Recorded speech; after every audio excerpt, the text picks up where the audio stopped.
Hindi lang tayo makipagrelasyon sa Panginoon dahil pag may kailangan tayo.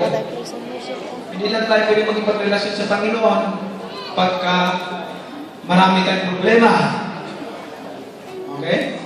Hindi lang tayo makipagrelasyon sa Panginoon pagka may kailangan tayo o importante mga kailangan o ang problema kasi natin is alam nyo, kung anong blessings na binigay sa atin ng Panginoon, walang pagbabago ng Panginoon. May blessings din kayo, kaya lang, ang problema natin kung paano natin makuha yung blessings na yan. There's mga requirements. May mga requirements na kailangan makuha natin yung blessings na yan. At ang Panginoon, alam niya yan sa bawat isa natin, sa puso natin, gusto ko lang tawagan kayo na mga brothers and sisters. Amen. Kasi yan ang dapat tawagan natin. Kasi in the kingdom of heaven, we're all brothers and sisters. Nagawa nang ibig ko sabihin? Dito pa lang, dapat magtawagan na tayo. Practice na tayo, brothers and sisters. Yan ba? So, yan, yung pagmamahalan sa bawat isa, Sis. ay importante yan. Requirements yan. Isa sa mga requirements yan, going to heaven. Parang tayo ba? Tayo mga tao, halimbawa, nasa Pilipinas ka, pupunta ka ng Alaska. Siyempre, pag pumunta ka ng Alaska, ang ipiprepare mo mga damit, yung mga panglamig, di ba? Hindi mo dadalhin yung mga t-shirt lang o ano. Ang dadalhin mong damit is yung mga panglamig talaga. Nagpiprepare ka dahil pupunta ka ng Alaska. Ganun din tayo. Same thing. If we want salvation, if we want to go to the kingdom of heaven, kailangan dito pala mag-practice na tayo. Amen ba? It's a very simple explanation that even the kids can understand. May example na kung pupunta tayo sa isang lugar, yung pangarap natin na makapunta tayo sa isang lugar, of course, kung gusto natin makapunta daw sa isang lugar, kailangan preparasyon na natin. Gagawin natin kung ano. Katulad ng sinyal ko sa inyo. Napaka-importante po yan. No? Kasi people are thinking na gusto nila, everybody's thinking that they don't want Him. Diba? Sino gustong mapunta sa impyerno? Wala. Sino gusto mapunta sa kingdom of heaven? Hallelujah. Okay. But the problem, ito ang problema. But the problem is, only thinking, hanggang isip na lang tayo, hanggang imagination na lang tayo, but our action, hindi natin ginagawa yung iniisip natin. Halimbawa, marami akong na-experience, alam mo, katulad na lang, example ko na lang, sa nangyari sa Tacloban. No? Talagang nakita ko sa video, ano nangyari, alam nyo, napaiyak ako. Napaiyak talaga kung anong nangyayari sa ating mga kababayan. At gusto kong ipaalam sa inyo na sila, sabi nila, sa mga interview na panood ko, nagpipray daw sila 5 times a day, pumunta sila sa simbahan. Pumunta sila sa simbahan, nagpipray sila. Pero ang sakit lang po na nangyari sa kanila, instead na mag-repent, instead na magsisi sa kasalanan, mas gustuhin pa nila na gumawa ng masama. Gustuhin pa nila na doon sila sa devil. Bakit? Bakit ko masabi yan? Kasi mas gustuhin, kung ako lang, mas gustuhin kung mamatay ako na nasa side ako ng Panginoon kaysa mamatay ako na sa side ako ng devil. Amen! Anong ibig kong sabihin? Pero instead na mag-repent ang mga tao, magsisi, anong ginagawa na pati hard work, sinisira nila para nakawan. Imagine mo, magnakaw ka, para ka lang mabuhay. I choose, no? Death. Basta sa Panginoon na ako. Dan, mabuhay ako, pero patay naman ako. Hindi ako, wala akong eternal life. Hindi kasi pwede, magsisi lang ako after ng paggawa ko ng kasalanan. No. In Hebrew 10:26 it says, If we deliberately keep on sinning after we have received the knowledge of the truth, no sacrifice for sin is left. Amen ba? If you have the knowledge already, if we have the knowledge already, and we keep on sinning deliberately, there's no sacrifice for sin is left. Amen? Kasi hindi pwede yung, gagawin ko muna to, tapos magsisi lang ako. You have the knowledge already. So, but, hindi po yan, ang topic natin is about love. Kasi it says, it says, love one another. Yan yung isa sa pinaka-importante na requirement ng Panginoon sa atin to fulfill the law.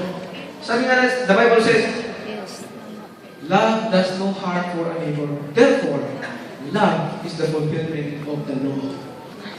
Ha? Ang sarap, di ba? Ang sarap.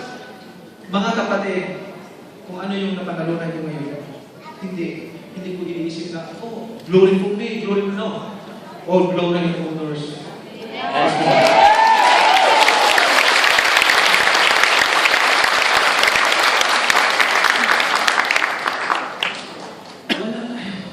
Wala tayong karapatan dito para mayabang. Tama. Kung naroon na si tonight at today, sa kanya galing yun. Sa kanya galing yun.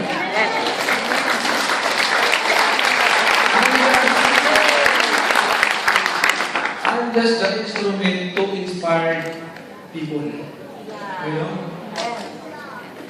Wala akong kinikredit na ako, nanalo ako because of me, doing this and that.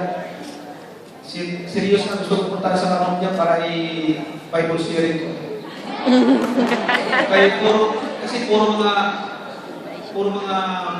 hindi ko ano yung lumalabas sa mukha niya na puro, walang ano ba. So, gusto ko lang basahin. Kasi, balita ko, lahat ng mga Pilipino rito, hindi nagkakaisa. Hindi nagkakaisa ba? May mga inggitan, kanya-kanyang issue. Kanya-kanyang issue. Tama ba? Dapat magkaisa tayo, no? Sino may mga Bible dyan? Basahin natin sa 1 Corinthians. Siya na po kayo. 1 Corinthians 13. Pababa po yan. Verse 1, pababa po. Basahin ko lang po.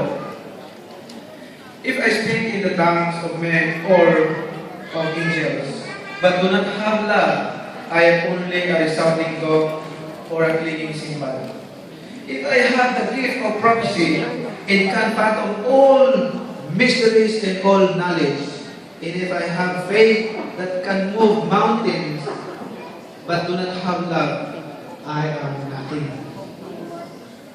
If I have all I possess, if I have all I possess to the poor, if I give all I possess to the poor, and give over my body to hardship that I may boast, but do not have love, I gain nothing.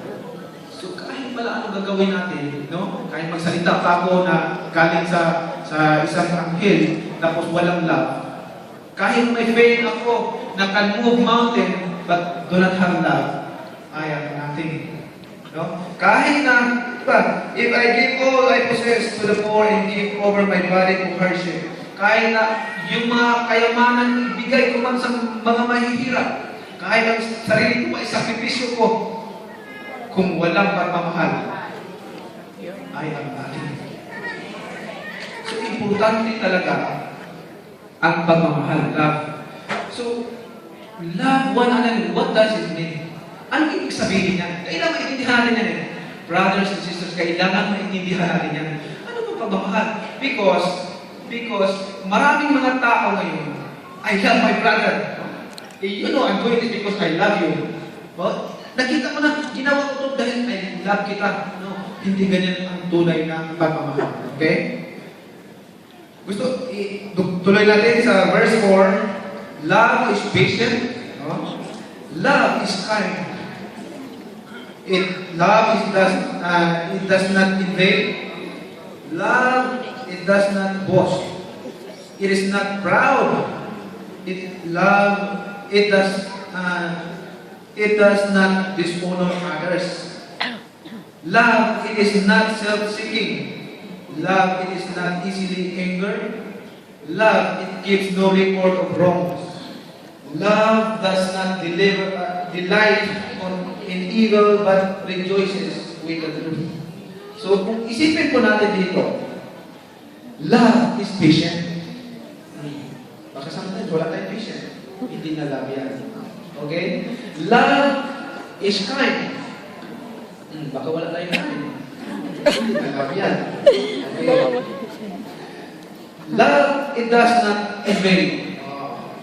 Diyan tayo talaga ng hindi tayo naiinggit. No? Hindi tayo naiinggit. Kasi pag naiinggit, wala na tayong love yan.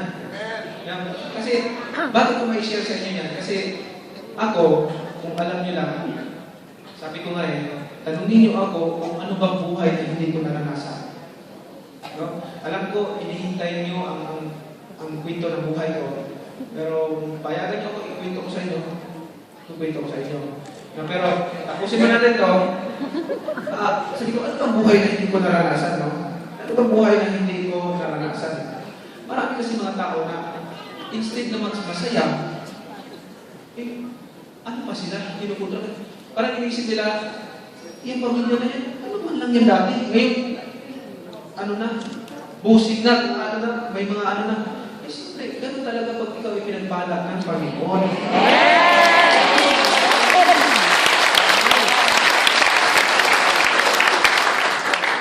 Na dapat ang attitude natin is, ay, ang sarap naman ng buhay nito. Bless na bless yan. Magpashare pa ako sa kanya dahil gusto ko kung ano bang sikrito mo sa polo. Kanya, inspired ako sa kanya kasi nag-asinso siya sa buhay niya. Amen ba? Amen! I'm happy for you, ganyan. Hindi yung noon, ano man lang yan, utusan ko lang yan. Naranasan siya yan. Noon, ano man lang yan, tagahugas ko lang ng ano yan. Sabi ko, tagahugas na po ako ng plato. Ano? Tagalaban lang namin yan. Totoo po yan. Pero, pag ikaw ay nasa panig ng Panginoon, inaangat niyo yung mga kapatid.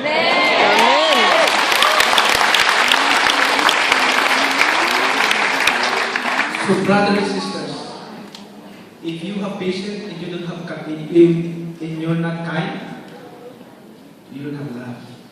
If you have patience and kind and you're envious, you don't have love. Tuloy natin. Tuloy natin. Okay? Tuloy natin. Okay. Love, it does not boast. Hindi nagyayabang. No, maghambog ba? Mag-Bisaya pa?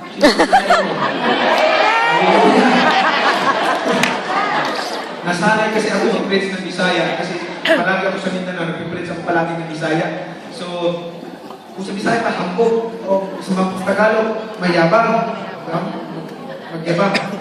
Love, it is not proud. It is not proud. Kasi, kung mayroon kang love, wala kang dapat na proud. Okay? It does not dishonor others. Ito ang mas pahiya nila yung ibang tao, basta sila lang ay ma-praise ba? No? Karamihan sa atin, no? Pinapahiya natin yung mga Pinasa kasi nangangawit daw. Remember, kahit Pilipino, hindi man. Patayin mo may upload di upload. Kahit na ano man siya, anong banyaga pa siya, that's our brothers and sisters. Remember, not only Filipino, but all people in this world were all brothers and sisters. We don't have right, wala tayong karapatan para judge sa ating mga brothers and sisters. Amen ba? Amen! Hallelujah. Love, it does not self-seeking. Alam niyo na yan. Love is not self-seeking. Kasi may mga ibang tao na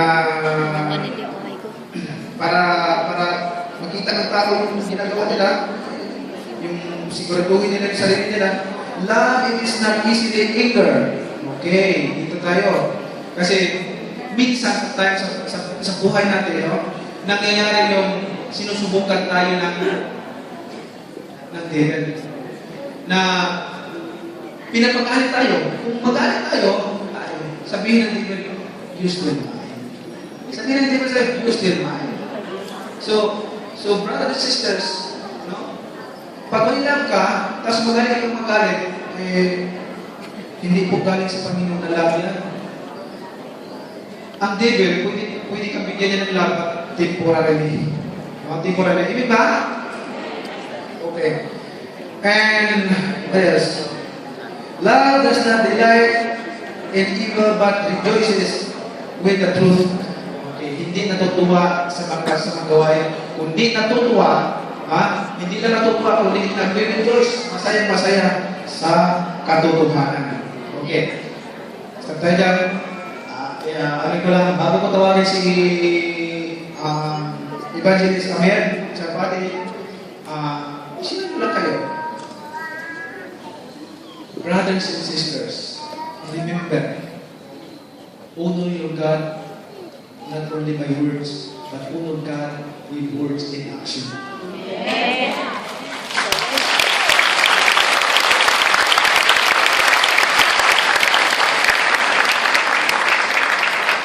That's the most important thing.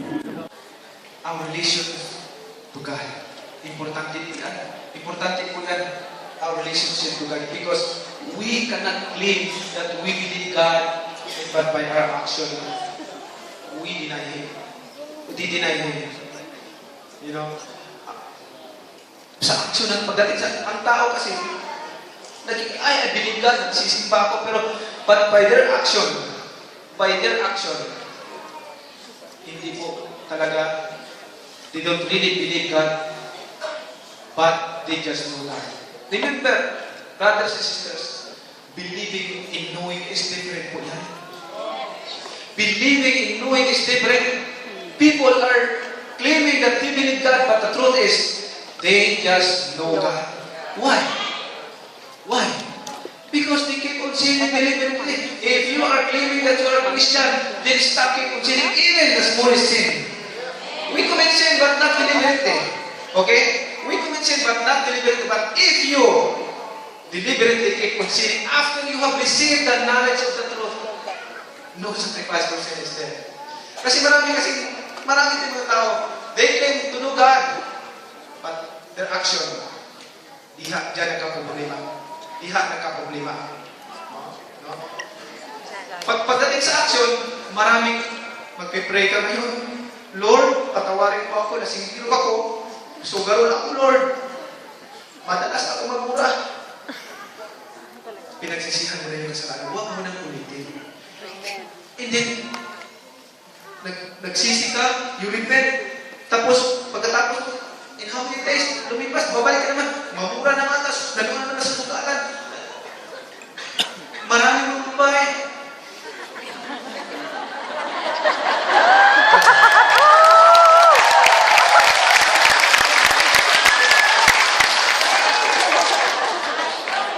Yan po. Hindi po ganyan ang true repentance po. Ang totoong pagsisisi, iwanan mo na. Ako, sabihin ko sa inyo, gusto kong i-share sa inyo. Dati, nandiyan yung asawa ko, witness yan. Lasingkiro ako, babairo ako.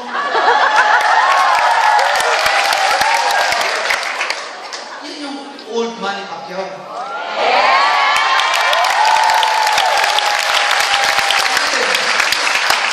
Lasingkiro ako, sugarol ako, babairo ako, madali akong magalit, madali akong magmura. Yan ang buhay ko noon. Alam ng mga tao ko, kaya yung mga tao ko, nagbago na rin yung iba.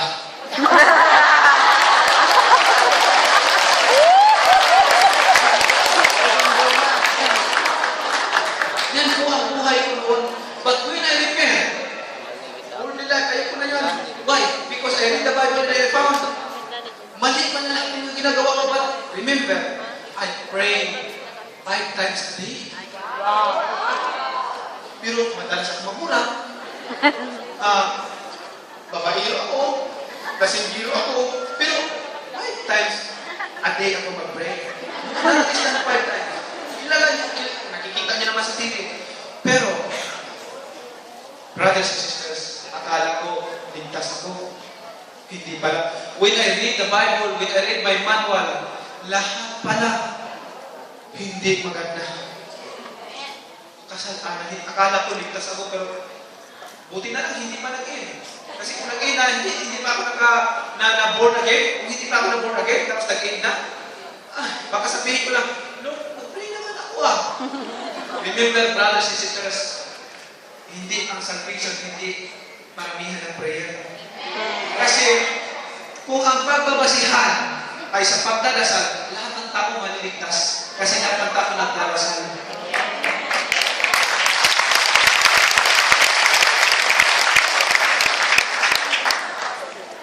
Kaya, brothers and sisters, medyo mababa na.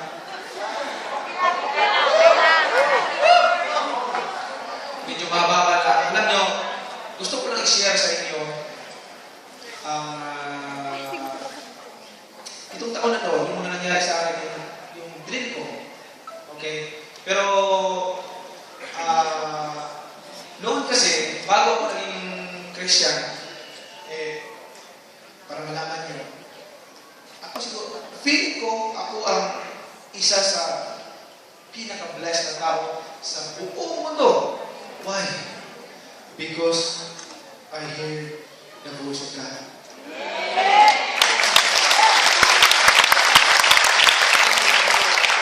Alam niyo ba, brothers and sisters, when you hear the word of God, when I hear the voice of God, para akong nalusang. Para akong namatay. Ganun. Tama pala yung nabasa ko sa Old Testament yung si Moses at saka yung mga Israelites na sabi nila kay Moses, ikaw na lang makipag-usap sa Panginoon Moses kasi mamamatay kami pag marinig namin yung boses ng Panginoon. Nabasa ko yun. Tumayo yung balahid ko. Sabi ko, ito yung narinig ko ang boses ng Panginoon. Para ako mamamatay. Para ako malusaw. Yan po ang nangyari sa akin. Narinig ko ang boses ng Panginoon. At brothers and sisters, itong taon na ito, alam niyo, itong taon na ito, ang dami kong mga dreams, no? Ma-share ko sa inyo. Last March, alam niyo, nag-dream ako. Nag-dream ako, may sinag, no? May sinag. Nung nakita ko yung sinag, naalala ko yung dream ko nang nakausap ako, narinig ko yung boses ng Panginoon. Nung kinausap niya ako, naalala ko, ito yung dream ko So, may sinag, tapos may dalawang tao pababa doon sa sinag, dalawang tao. Nung malapit na, nakita ko dalawang angel. Ang laki ng wings, pakpak, tas puti, may mga balay-balay ko. Tapos lumuhod ako, face on the ground. Tapos sabi ng, March ko this year, sabi nung dalawang angel, kung ang katapusan ng buwan is 29, 10 pa lang, na. Tapos bumalik na din sila doon sa may sinag. Sabi ko, ano kaya yun? So, sinare ko doon sa mga kasama ko, na-share ko sa kanila, kung ang katapusan daw ng buwan is 29, 10 pa lang na. That's March this year. Mula noon, ang dami kong mga dreams. Ito ang dami kong mga dreams, pero ilan doon, mga personal dreams ko, no? But itong lately lang, October, November, isi-share ko sa inyo, tatayo ang balahibo ninyo. Tatayo ang balahibo nyo. Itong October, November, nanaginip po ako. Alam niyo po anong panaginip ko? Nung pagkatapos po ng lindol di ba, naglindol man yun sa Bohol at saka sa Cebu, maraming may mga namatay, may naglindol. After po ng lindol, may pumunta po sa Jinsan, isang pastura. In-invite po niya ako in-invite po niya ako na mag-preach, mag-share sa Bohol. Kasi doon yung yung Bohol. Tapos sabi ko, hindi po ako sigurado kasi after po ng fight ko, busy po ako. Busy po kasi yung schedule ko, pero susubukan ko lang po, binigyan ko po siya ng phone number. Tawagan niyo lang po ako pagkatapos ko po ng fight. Tapos naglaban ko, tawagan na po ako, pero hindi pa po sigurado yan ha. Tapos sabi niya, okay, sige, thank you, sana sabi niya, sana makapagbigay ka ng inspirasyon sa kanila para mabuhayan naman sila. Sabi ko, sige po, gagawin ko po, God's will, basta hindi pa po sigurado yan. On that night, brothers and sisters, nanaginip ako na ang daming tao nakaupo lang sa lupa, tapos sabi sa akin, sabi ka, itong mga tao na to, i-preach mo ang Mark 13 at saka Luke 13. Sabihin mo sa kanila. Sabi ko, yung Mark 13 kasi, yun yung sign of end times, alam ko yun. Pero yung Luke 13, hindi ko alam. Binasa ko agad yan, nung pagkatapos ng kinabukasan, binasa ko about repentance. So, ang instruction po sa akin, alam nyo, ang instruction sa akin, pumunta ka doon, i-preach mo dito sa mga tao na ito, na sabihin mo na mag-repent, magsisi, dahil malapit na. Sabihin mo, alam niyo ba? Alam niyo ba, brothers and sisters, ang sabi pa, ang nangyari dito, hindi yan reality, kundi yan ay punishment. Punishment yan, sabi mo, mag-repent dahil malapit na. Sabi ko, nag-iisip ko pagkatapos ng pagkinabukasan, sabi ko, paano ko i-share sa mga tao na mag-repent, baka batuhin ako doon sa stage? Paano ko masabi sa kanila na mag-repent dahil it's a punishment? Sabi ko, paano ko sabihin sa kanila it's a punishment? Eh, yun ang word na tinuro sa akin eh. Sabihin ko na it's a punishment, mag-repent sila dahil because it's near. Sabi ko, nag-iisip ako, nagpa-opinion ako sa ibang mga pastors, yung iba, iba-iba, pero sabi ko, pag binago ko, baka magalit sa akin yung Panginoon. Kung ano yung tinuro sa akin. So, mula noon, sabi ko, nag-isip ako, malayo pa naman yun. Pero baka panaginip ko lang yun. Sabi ko ganun, baka panaginip ko lang ito ha. Sabi ko, baka panaginip ko lang yun, pero hindi pa ako sigurado na pumunta doon. Kaya sabi ko ganun. Alam nyo, after few days, nanaginip na naman ako. Nanaginip ako. Ang panaginip ko, nakita ko ang lugar, gumanon yung manig sa panaginip ko. Tapos, nakita ko sa Davao area. Davao, sabi ko, si Pastor Boy, at saka si Pastor Richard, sabi ko, Wednesday ko sinabi sa kanila, Pastor, maglilingkod sa Davao. Maglindol sa Davao, nakita ko sa dream ko. Tapos sabi niya, ganun ba? Pagdating ng Sunday, naglindol sa Davao. At saka sa Davao Oriental. Alam mo, doon sa dream ko kasi, guyuman ilang balang na nasira. So mahina lang, 4 point something lang ang lindol. Naglindol. Parang sinabi ba sa akin dream mo totoo. So yung instruction, totoo. Dahil nung nag-dream ako, after 4 days nangyari.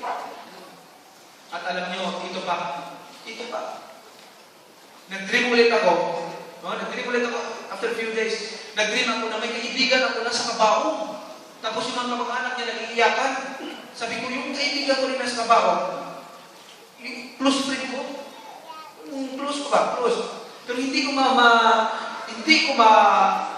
makilala yung mukha niya. No, hindi ko makilala kung yung mukha niya. Pero yung damit niya, nakita ko.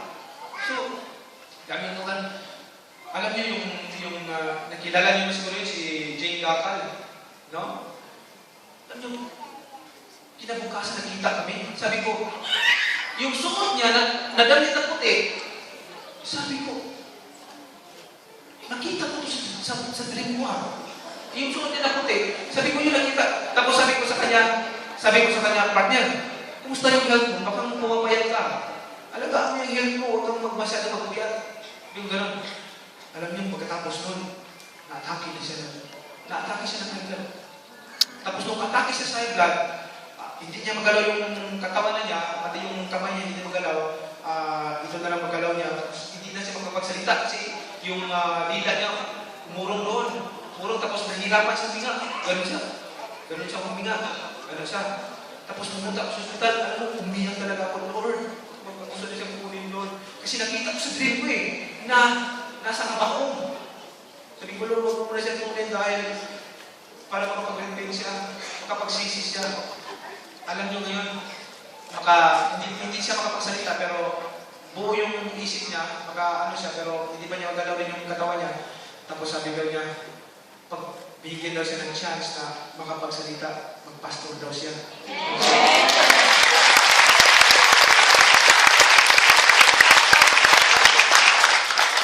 Alam niyo, brothers and sisters, sabi ko sa kanya, kasi palagi ko siya sinisira ng Word of God, ayaw makinig. Sabi ko, stop gambling, stop smoking, lahat.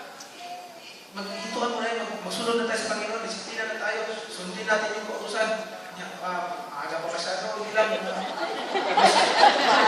Tapos sabi niya sa akin, partner, don't worry, I will see you in heaven. Sabi ko, how can I see you in heaven when you're doing, you always commit sin? Sabi ko gano'n. Sabi ko, partner, huwag mong hintayin na may gagawin yung Panginoon sa'yo. Sabi ko, huwag mong hintayin na dumating yung panahon na mahuli na ang lahat. Alam niyo, nangyari na.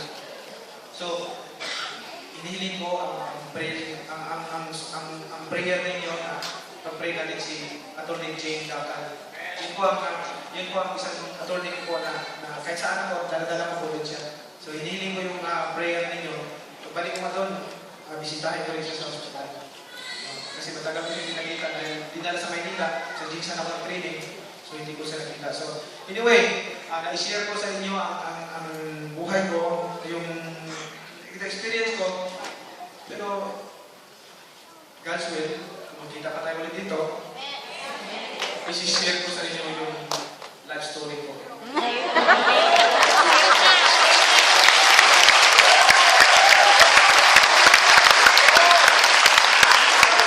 Bakit importante na malaman ninyo kung saan ba talaga nanggaling si Manny Pacquiao? Saan po nanggaling? Kaya, tanungin mo ako, pag tinanong mo ako, ano bang buhay na hindi ko naranasan?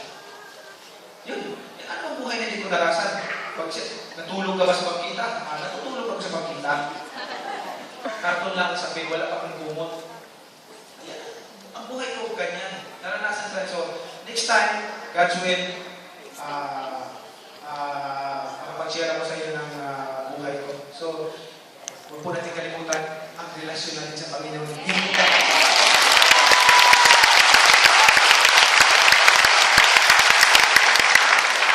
Because God, He gave us already the knowledge to know the secret of the kingdom of heaven. We should first use this knowledge that God gave it to us to know the secret of the kingdom of God. Hindi yung knowledge unahin natin yung dito sa worldly knowledge. Many people are claiming, boasting their knowledge. They're lawyer, doctors, or Harvard graduate. They're boasting their knowledge. But God said, I give you already to know that knowledge, not to know the secret of the kingdom of heaven. So He gave us the knowledge already to know the secret of the kingdom of heaven. We use that, but how we will know the secret of the kingdom of heaven? By reading the Bible.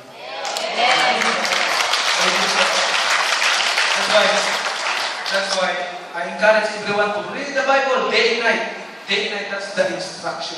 Kaya sabi niya, Matthew 4:4, man shall not live by bread alone, but on every word that comes from the mouth of God. Bakit niya sinasabi kasi hindi na tayo nabubuhay sa pamamagitan ng pagkain for physical body. Pag nabubuhay tayo sa pagkain in the Word of God. Yan po magkasama. So, maraming salamat sa inyo. Pagkakapag natin ang mga kasipagpong! Hallelujah! Now, I'd like to call Evangelist Amir. Marami po tayo natutunan.